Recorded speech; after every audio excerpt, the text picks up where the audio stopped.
We're in a bit of a different setting today. Probably will be like this from now on, just so they don't have to do some big moving of the camera and things like that. It'll make it a bit simple. Today, as we look at Mark chapter 10, what I wanted to start off by talking about was a video game. I want to talk about Fable. Now, Fable it was one of the first games I played on a console, and it had two different types of saves. It had a world save, as it called it, where it would save the entire game. Anything that had been opened, so the character, your character, my character, any chest that had been opened, anything you'd found, where the game was up to got saved. But it also had a really convenient feature called a hero save.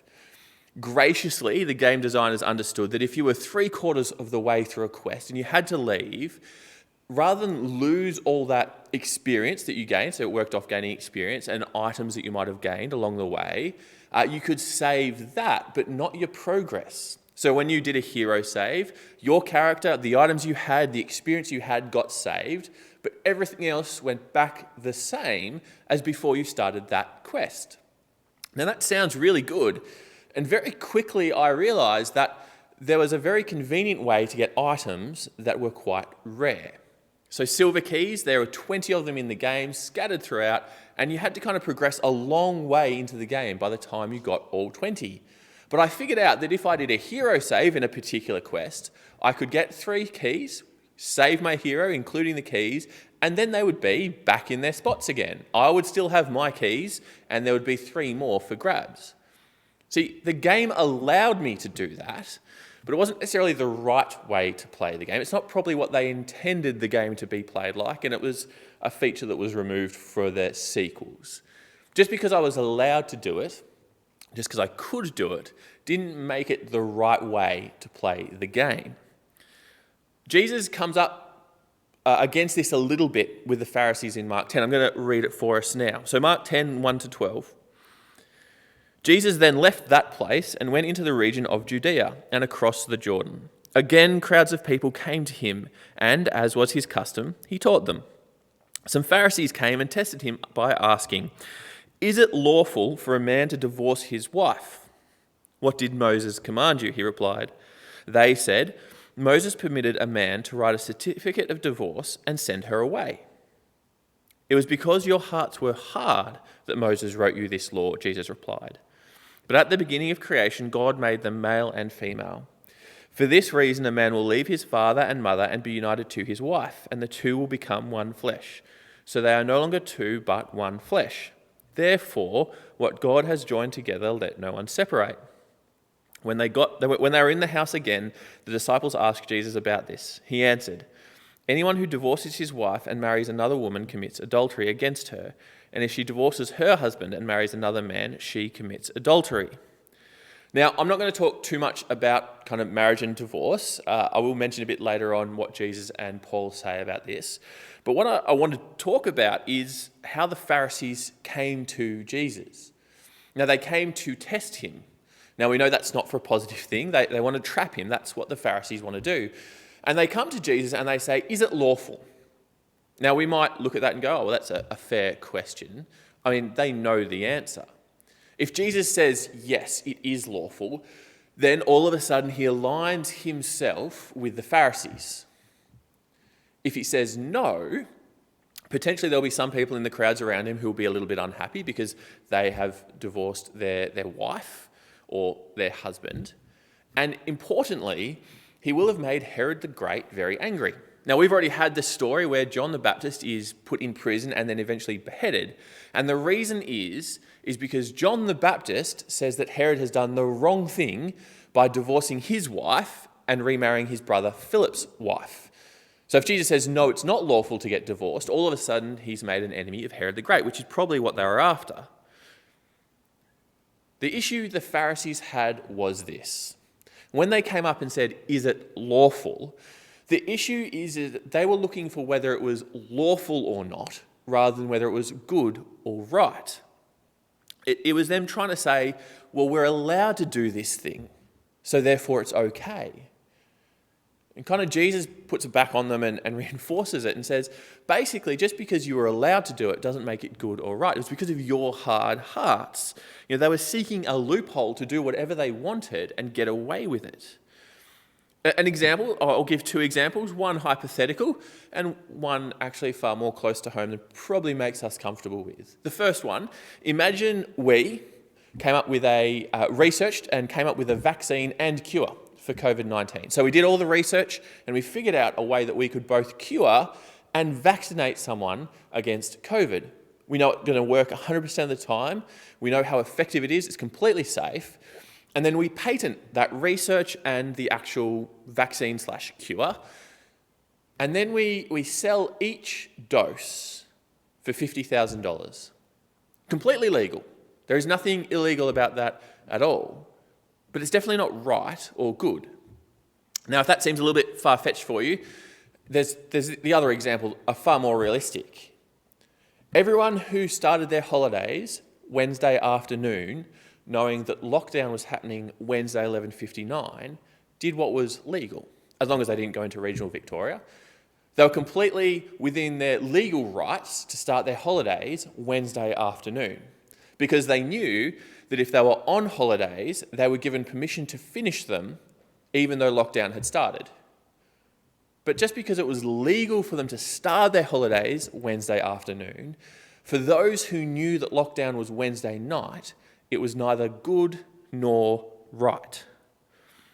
And another example of legal not making it right, in the Orthodox Jewish court, to get a divorce, all a man has to do is text his wife 7 times, "I divorce you." That's legal for them, but clearly not good and clearly not right. Now their answer, "Oh, well, Moses permitted," it just shows what's going on in their hearts. And Jesus proves it. See, Jesus is talking to a world where men had all the power. There was no power for a woman to divorce her husband. Basically, what happened, if men were kind of bored or wanted a new wife, they could write a letter of divorce and send their wife away, send her away, and then get a new one. Legal, definitely not in line with what God intended. In fact, the reason that we know that Joseph was trying to do the right thing by divorcing Mary quietly was there are 2 ways to go. What you could do is you could pay back the dowry and basically say, "No, I don't want to marry this person anymore," and just pay back the dowry, and then the person is no longer kind of betrothed or due to be wed. Or you could keep the dowry, but you had to give reason. So there was a really public way to do it, and there was a really private way to do it. And Joseph chose to try to do it the private way with Mary when he found out she was pregnant. But Joseph wasn't doing it because he just didn't want to. The problem was that men were. Jesus' response to them was that their hearts were hard. That's why Moses permitted divorce. The big thing is when we read this, it actually helps us understand more of the Bible too, because it helps us understand those bits where we wonder, why did God allow? Why does God allow certain things in the Old Testament that seems weird for us now? It doesn't seem to line up with God's ideal. And it probably doesn't line up with God's ideal, but God allowed it as a concession for generally exceptions. So if God has allowed something, it's because the people's hearts were hard, or he understands that in a fallen and broken world, there will be exceptions to the rule, and there are concessions for that. It's not the thing that we should be trying to find. It's not the thing that we should be trying to kind of exploit an exception. It was meant for exceptional circumstances. God isn't cruel and harsh and unreasonable. He understood and knew that there would be times where someone who was faithful and honest and righteous would have something happen that they didn't know how to deal with and might have made them unholy, potentially, if they did something about it. But there was exceptions around that. If someone killed someone accidentally, God gave them concessions around that. They didn't intend to kill somebody. That's a lot of the things where we go, that's a bit weird that God would allow that. Why is he so specific there?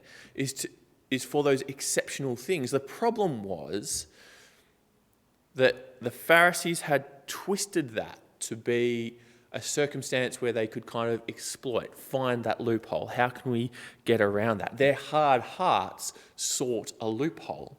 And that loophole was, well, if we just write a letter of divorce, then it's fine. That's definitely not what Moses intended. It's definitely not what God intended. They'd lost the spirit of the law. Now, as I said before, I'm not going to talk much about divorce and remarriage, but both Jesus and Paul give us reasons where divorce is okay. If you want to talk about that, feel free to send me an email or text and we can chat through those different reasons. But both Paul and Jesus do give reasons where that's okay. But they're exceptions. They're not the thing we should be aiming for. We should be aiming for being one with one another. The issue here is that we look for loopholes. It's easy for us to think it's just the Pharisees, but actually, you and I look for loopholes. An example of this is, even though we kind of were jokingly doing it, when we found out about lockdown and what was happening, one of the loopholes would have been is if Rach went to live with her family. I could still go visit Rach because we're a couple. That was allowed. But she would still be able to see her family. Now, we didn't do that because that's not right and that's not good.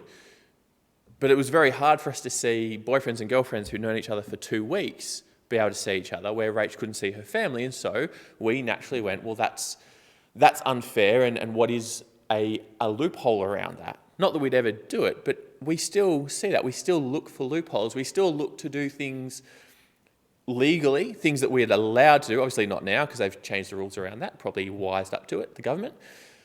But we still seek to do things a little bit outside, still within the rules, but we know it's not good, and we know it's not right. And it's not new, and it's not something that was really old and we don't have to worry about. Paul actually talks about this in Romans. It's something that clearly has been an issue in humans forever and will continue to be, and one that we need to continually kind of work hard against is our hardness of heart and our kind of seeking loopholes. Paul says in Romans that he argues the point that just because when grace is around, if the more we sin, the more prevalent grace is. And so Paul says that people who think, well, I'll just keep on sinning, I'll just keep on doing whatever I want to do, I'll keep on sinning as much as I want, because the more I sin, the more amazing grace looks. Well, Paul says that's not the right way to live. And in fact, that's the attitude of the Pharisees. Well, it's legal for me to do it. I'm allowed to do it, even though it's not good or not right. Out of Mark 10, 1-12, there's a lot that we can take out of it, but one of the things that I want us to work through and think through is what type of questions we ask. Is the question that we ask, am I allowed to do it? Can I get away with? If it is, we need to rethink, because really our question should be, is it good and is it righteous?